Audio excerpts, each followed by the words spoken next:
বন্ধুরা তো কেমন আছো তোমরা সবাই? তো আরেকটা নতুন ভিডিও তোমাদের ওয়েলকাম। তো বিকেলবেলা চলে এসলাম সোজা খেতে কাজ করার জন্য, কারণ আজকাল পর রৌদ্রও দিয়েছে। তাই বন্ধুরা আমাদের শশা জমিতে কাজ চলছে, দেখতে পাচ্ছেন মা বাবা আমি এগুলো এখন এই কামিগুলো যেটাকে আমরা শলা বলি সেগুলো বাঁধা হচ্ছে।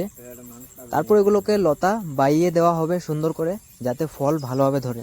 কি জানি বন্ধুরা, করার আছে করে দিচ্ছি। ভগবান জানে আরও বৃষ্টি আছে না না। এতদিন তো প্রচুর বৃষ্টি ছিল বন্ধুরা, তখন কাজ করছি। দেখুন ভিডিওটা, খালি ভালো লাগলে একটা লাইক করুন। দেখুন শলা বাঁধা আমাদের মানে মোটামুটি হয়ে গেলো। এদিকে দেখুন এইভাবে আমাদের এখানে শলা বাঁধা হয়, যেটা কামি বন্ধুরা দিয়ে। এগুলোর উপরে দেখুন গাছগুলো আছে। তারপর দেখুন কতগুলো ফল দেখায় আপনাদেরকে। দেখুন এগুলো এতদিন ঘাসের মধ্যেই বাঁচছিল, দেখুন কি সুন্দর করা আসছে।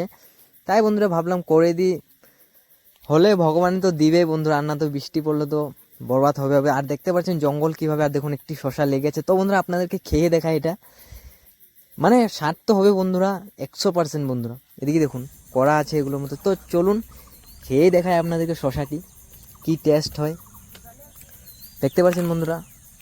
তো বন্ধুরা খেয়ে দেখলাম বন্ধুরা, যা টেস্ট বন্ধুরা, একদম মিষ্টি, কি বলবো আর, অনেক স্বাদ বন্ধুরা। মানে যদি বৃষ্টি না পড়তো তো বন্ধুরা এদিন আমরা শশা তুলতে পারতাম টুকরি টুকরি বন্ধুরা। দেখতে পাচ্ছেন এখন এতদিন পর আমাদের কাজ চলছে, 2 মাস তো বৃষ্টি, দেখতে পাচ্ছেন মা বাবা আমরা অল্প রোদ্দুরে দিল, তাই বন্ধুরা কাজ করতে আসলাম। তো এদিকে দেখতে পাচ্ছেন কি জঙ্গল সারা ক্ষেতের মধ্যে, মানে কি বলবো আর। এগুলো মানে এখন মাটি এরকম ভিজা আছে, এগুলো কোনো কাজ করা যাচ্ছে না। রোদ্দুরে দিলে তো হয়তো ছাপা করা হতো। তো এদিকে দেখুন টক পাতার গাছগুলো আমাদের এখানে ঘাসের মধ্যে ভরে গেছে এগুলো।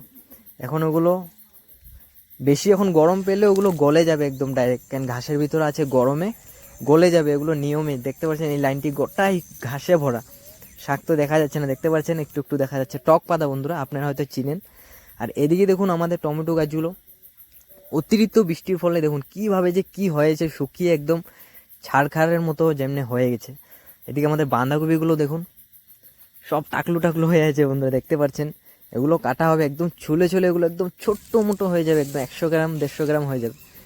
তো ওগুলো তো কি বলবো আর বন্ধুরা, বৃষ্টি এভাবে যেভাবে দিল, মানে এরকম বৃষ্টি আর কোনোভাবে কোনো বছরে হয়নি। আর এদিকে দেখুন কি সুন্দর মাটির মধ্যে মানে বাচ্চে, মানে ছোট বাচ্চাকে যত্ন না করলে কেমন ভাবে থাকে সেরকম মানে হয়ে যাচ্ছে এগুলো। দেখুন এমনি পড়ে আছে। তো আমাদের কাম মানে অলমোস্ট হয়ে গেল বন্ধুরা, দেখতে পাচ্ছেন।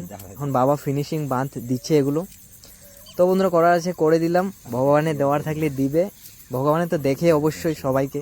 তো দেখতে পাচ্ছেন তো আমাদের কাম শেষ। তো ভালো লাগলে মিনি ব্লগটি লাইক করুন, সাবস্ক্রাইব করুন। দেখা হচ্ছে একটা নতুন মিনি ব্লগে।